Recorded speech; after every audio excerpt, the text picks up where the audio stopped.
से पहले एक पार्ट 1 बनाया था जिसमें मैंने यूके के वीज़ा के बारे में बताया था कि यूके का। अब इस पार्ट 2 में मैं आप लोगों को जो दो बातें बताऊंगा जिसके ऊपर हम डिस्कशन करेंगे की बात जो है ना वो बार बार मुझसे पूछ रहे होते हैं सर इमिग्रेशन के क्वेश्चंस क्या होते हैं। इमिग्रेशन में 2-3 चीज़ों का बड़ा खास ख्याल रखना पड़ता है। सबसे पहली बात तो ये है ना कि सर आपकी presentation according to the standard कैसे हो सकती है, करते हैं कि क्या तुम जिस बंदे को बुलाना चाह रहे हो तुम्हारे पास ये चीज़ें हैं या नहीं है कहीं, क्योंकि सर यूके का वीज़ा डॉक्यूमेंट्स बेस्ड वीज़ा है आ सकते हैं। तो यही वो सारा फिनोमेना है, यही वो सारी चीज़ें होती हैं जिनका आपको खास ख्याल रखना चाहिए। Hi guys, welcome to my YouTube channel, welcome to another interesting vlog. एक नई इन्फॉर्मेटिव इंटरेस्टिंग वीडियो लेकर मैं आप लोगों के पास आया हूं। इससे पहले एक पार्ट 1 बनाया था जिसमें मैंने यूके के वीज़ा के बारे में बताया था कि यूके का वीज़ा रिफ्यूज़ क्यों हो जाता है, कौन सी 3 बातें हैं जिनका आपको खास ख्याल रखना चाहिए। उन 3 पॉइंट्स के बारे में मैंने बताया था, जिसमें सबसे इंपॉर्टेंट जिस चीज़ के बारे में मैंने बताया था वो थी बैंक स्टेटमेंट। अगर आपने वो पार्ट 1 नहीं देखा तो पहले काइंडली वो पार्ट 1 देखिएगा, फिर इस पार्ट 2 के ऊपर आइएगा। अब इस पार्ट 2 में मैं आप लोगों को जो 2 बातें बताऊंगा जिसके ऊपर हम डिस्कशन करेंगे,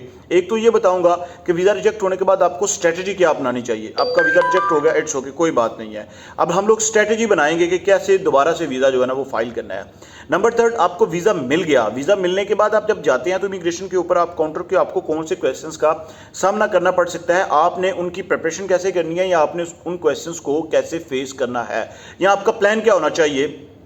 अकॉर्डिंग टू द स्टैंडर्ड। जो एक पैरामीटर्स है कि उसके अकॉर्डिंग के आप जो है ना वो अपने वीज़ा को प्रॉपर्ली डिफेंड करें। बहुत सारे लोग ऐसे हैं जिनको वीज़ा तो मिल जाता है लेकिन वो वहाँ पे जाके इमिग्रेशन को फेस नहीं कर पाते। तो मेरे पास तो सबसे ज़्यादा आजकल के जो मैसेजेस हैं वो आ रहे हैं या मुझसे जो चीज़ें पूछी जा रही हैं वो 2 ही हैं। एक, वीज़ा रिजेक्ट होने के बाद दोबारा वीज़ा कैसे लेना है, और दूसरा, जिन लोगों को वीज़ा मिल चुका है होता है या जिन लोगों को वीज़ा मिल जाता है वो एक ही बात जो है ना वो बार बार मुझसे पूछ रहे होते हैं सर इमिग्रेशन के क्वेश्चंस क्या होते हैं, आप हमें ये बताइएगा कि आप जो है ना वो हमें कौन से डॉक्यूमेंट्स को कैरी करना चाहिए on the time of immigration, कि हमें कौन से डॉक्यूमेंट्स जो है ना वो पूछे जा सकते हैं। तो मेरी आपसे रिक्वेस्ट है, जितने भी लोग चैनल पे नए हैं सर काइंडली मेरे चैनल को सब्सक्राइब कर दीजिएगा, वीडियो को लाइक कर दीजिएगा, वीडियो अच्छी लगे तो इसको शेयर कीजिएगा उन लोगों तक जिनको इसकी सबसे ज़्यादा ज़रूरत है, जो लोग इस तरह की वीडियोज़ जो है ना वो देखना चाह रहे होते हैं।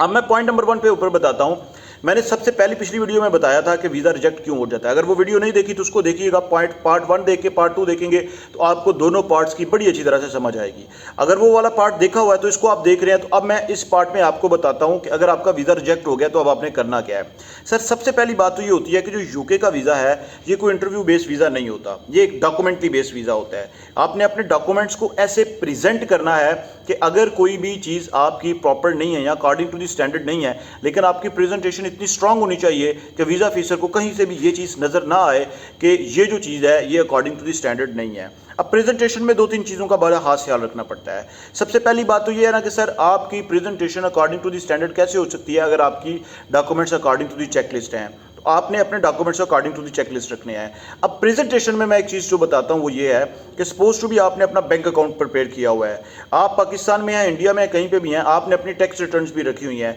अब वो प्रॉपर हैं या नहीं है, आप एक काम करें, आप चार्टर्ड अकाउंटेंट का, सर्टिफाइड सीए का आप एक लेटर अटैच करें उसकी सिग्नेचर और स्टैंप के साथ। पॉइंट नंबर 1, आपने अपने डॉक्यूमेंट्स को कैसे सिक्योर किया। पॉइंट नंबर 2, अपना जो प्लान है वो आप इतना क्लियर रखें कि अपने प्लान को क्लियर रखने का पर्पज़ ये है कि सर अगर तो आप वहाँ पे जा रहे हैं, किसी के पास आपने स्टे करना है, जाके किसी के घर में रहना है, कोई आपका रिलेटिव है, इसके ऊपर मैं बाद में आता हूँ कि मेरी पर्सनल ओपिनियन क्या है, लेकिन आपको ये पॉइंट मैं क्लियर कर दूँ। तो फिर आप एक काम करें कि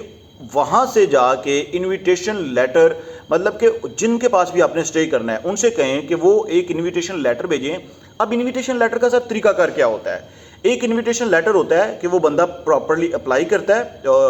टाइप करता है, एक इनविटेशन लेटर बनाता है, अपने सिग्नेचर करता है, अपना जो भी उसका रेजिडेंट नंबर होता है या उसका जो वहाँ पे अगर वो नेशनल है तो अपना पासपोर्ट नंबर डिटेल देता है, नोटरी करवाता है, आपको भेज देता है। ये एक इनविटेशन लेटर है। दूसरा इनविटेशन लेटर क्या होता है कि वो बंदा प्रॉपर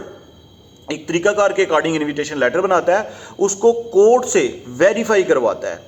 उसको कोर्ट से वेरीफाई करवाने के बाद वहाँ पे ऑफिशियल गवर्नमेंट के डॉक्यूमेंट में एक्नॉलेजमेंट में लेके आता है कि जी मैं इस बंदे को इनवाइट करने जा रहा हूँ, मेरे पास ये इनफ स्पेस भी है घर में, ये सारी चीज़ें हैं। फिर वो पहले खुद वेरीफाई करते हैं कि क्या तुम जिस बंदे को बुलाना चाह रहे हो तुम्हारे पास ये चीज़ें हैं या नहीं है। फिर वो उस बंदे को अप्रूव करके देते हैं कि हाँ ठीक है जी तुम बुला सकते हो, जिसमें स्पाउस के भी आते हैं, फैमिली रीजॉइनिंग भी आती है,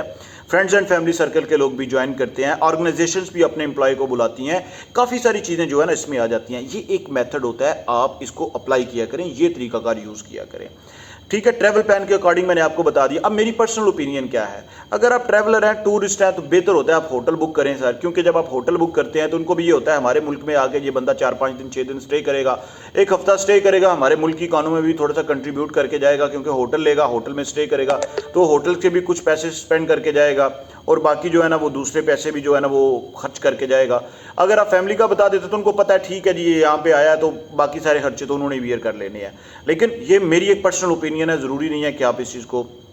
अब देखें। अब तीसरा पॉइंट जो है वो है डॉक्यूमेंट्स के ऊपर, जो एक और इम्पॉर्टेंट पॉइंट है कि आप किसी भी लाइक यूके के अलावा भी किसी भी कंट्री में अप्लाई करना चाह रहे होते हैं या आप उस कंट्री में जाके उसको वीज़ा फाइल करने के लिए जा रहे होते हैं, तो सबसे ज़्यादा आपको जिस बात का खास ख्याल रखना चाहिए वो ये होना चाहिए कि डॉक्यूमेंट्स की जो चेक लिस्ट में चीज़ें लिखी हुई हैं वो वैसी ही आपने ऐड करनी है। आपके जो सपोर्टिंग डॉक्यूमेंट्स हैं वो ज़रूर होने चाहिए, लेकिन अगर आप कोई सपोर्टिंग डॉक्यूमेंट्स लगाते हैं तो सपोर्टिंग डॉक्यूमेंट्स को अकॉर्डिंग टू द स्टैंडर्ड बनाने के लिए आपको जिस बात का खास ख्याल रखना चाहिए वो ये है कि उस डॉक्यूमेंट्स को आप अपने गवर्नमेंट डिपार्टमेंट से, गवर्नमेंट अदारों से, इंस्टीट्यूट से वेरीफाई करवाएं। एग्जाम्पल एक देता हूँ छोटी सी, आपने कोई प्रॉपर्टी ली, आपने प्रॉपर्टी सेल की, उसके पैसे अपने अकाउंट में रखे, तो पहली बात यह है कि वो प्रॉपर्टी के डॉक्यूमेंट्स प्रॉपर्ली वेरीफाइड होने चाहिए, फिर उस प्रॉपर्टी के ऊपर टैक्स रिटर्न्स की प्रॉपर्ली वेरिफिकेशन होनी चाहिए, फिर उसके बाद वो जो आपने अकाउंट में बैलेंस रखा है उसके डॉक्यूमेंटेशन आपके साथ होनी चाहिए कि पैसा ट्रांसफर कैसे हुआ, उसके ऊपर टैक्स कितना गया, फिर उसके डॉक्यूमेंट्स अटैच करने चाहिए,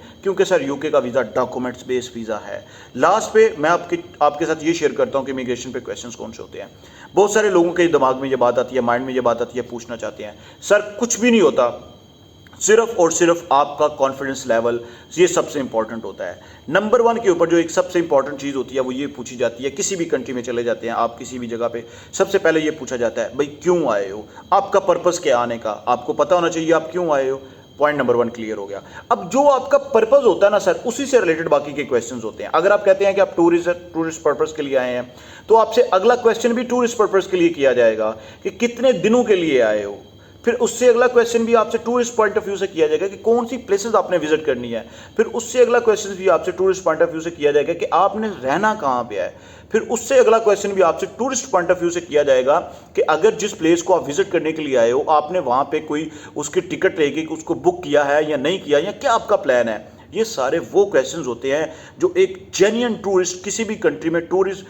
टूरिस्टिक पॉइंट ऑफ व्यू से जाता है, टूर करने के लिए जाता है, तो उसके माइंड में ये सारी चीज़ें होती है, वो क्लियर करता है। एक एग्जांपल देता हूँ, आप जिस सिटी में रहते हैं आप उस सिटी से अपने ही होम टाउन में, अपने ही कंट्री में दूसरे सिटी जाने का प्लान करें।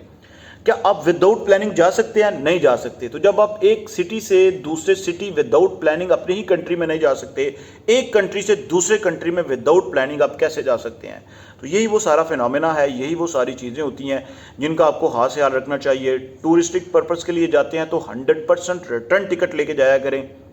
कंफर्म रिटर्न टिकट लेके जाया करें, और इसके बाद अपने आप को इतना कॉन्फिडेंट रखा करें कि आपको इनकी कंट्रीज में स्टे करने की कोई ज़रूरत नहीं है। एक्स्ट्रा जो भी आपका रिकॉर्ड होता है वो उनके पास होता है। और एक लास्ट पे ये पॉइंट भी होता है कि जो इमिग्रेशन ऑफिसर होता है उसके पास ये अथॉरिटी होती है ये चीज़ चेक करने की कि जब इस बंदे ने डॉक्यूमेंट्स दिए थे तो वीज़ा लिया था, तो क्या वो डॉक्यूमेंट्स पे वीज़ा लेना वाकई ही में एक